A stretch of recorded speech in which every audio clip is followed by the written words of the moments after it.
No, this is not some concept car of the future, promised for delivery in the year 2001, but Toyota's very latest Supra, which looks set to take on the best in the competitive sports GT market and put a few vastly more expensive supercars to shame.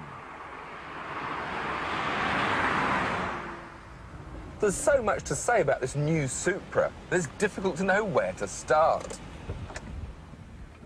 The shape is eye-catching, to say the least. Stunning, brilliant, horrible, ugly. It's all a matter of taste. But certainly the heads I've seen turning suggest the former. They love it, and so do I. Under the lightweight aluminium alloy bonnet is a massive engine that brings the art of turbocharging another step forward. I've always been a bit anti-turbos myself, feeling they're a rather crude way of creating brute horsepower. But under here, there's some pretty high-tech stuff. Hidden away somewhere is the Supra's very special two-way twin-turbo system.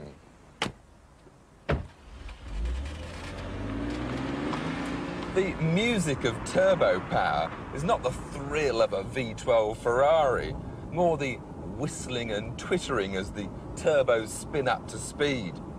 The twin turbos on the Supra work together in harmony to provide the big boost of a single turbo, as well as the responsiveness of a smaller unit. The result is very little lag and a strong power delivery through a wide rev band.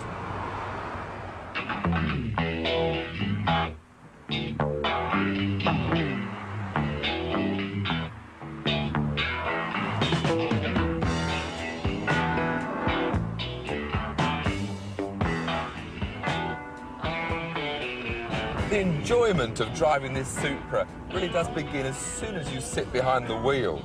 The dashboard layout and driving position is more like that of a single-seater racing car. This hoop of instruments around the steering brings everything easy to hand, easy to operate.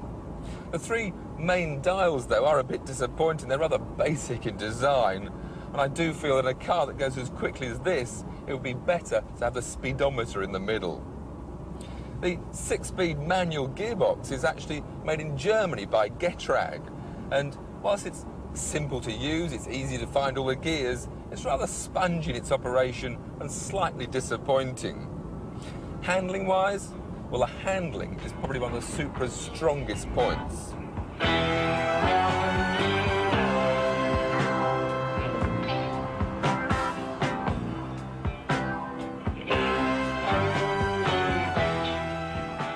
Its manners are impeccable, with light steering and plenty of lock for tight manoeuvres. I'd already put it through its paces at the Millbrook Proving Ground, and it was hard to fault. No nasty vices, no nervous twitches, just mild, predictable understeer when the limit was reached. Only the steering feel disappointed, being too light and sometimes slightly snatchy during high-speed direction changes, but this is a car with well-sorted suspension and brakes to match. Toyota haven't resorted to any four-wheel drive, four-wheel steer gimmicks, and even with the traction control turned off, the rear-wheel drive Supra kept its rear wheels firmly under control as the 326 horsepower were fed through them. This is a real driver's car. The overall concept of the new Supra is similar to that of Honda's NSX. To build a sports car as light and as strong as possible, but also as easy to drive as an everyday saloon. As with Honda, they've used as many aluminium alloy components as possible in an effort to improve the power-to-weight ratio and assist both handling and braking.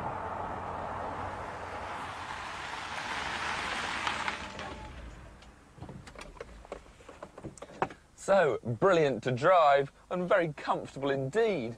But what about room in the back? Well, with my driving position, there's no legroom at all.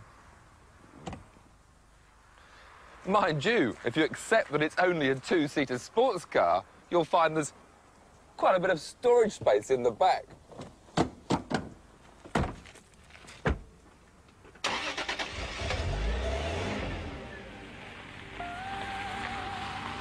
With the new Supra, Toyota have produced a sports car that has the performance that you'd normally expect from a Porsche or a Ferrari. Yet they still cannot quite match them for either their prestige or the quality of their finish.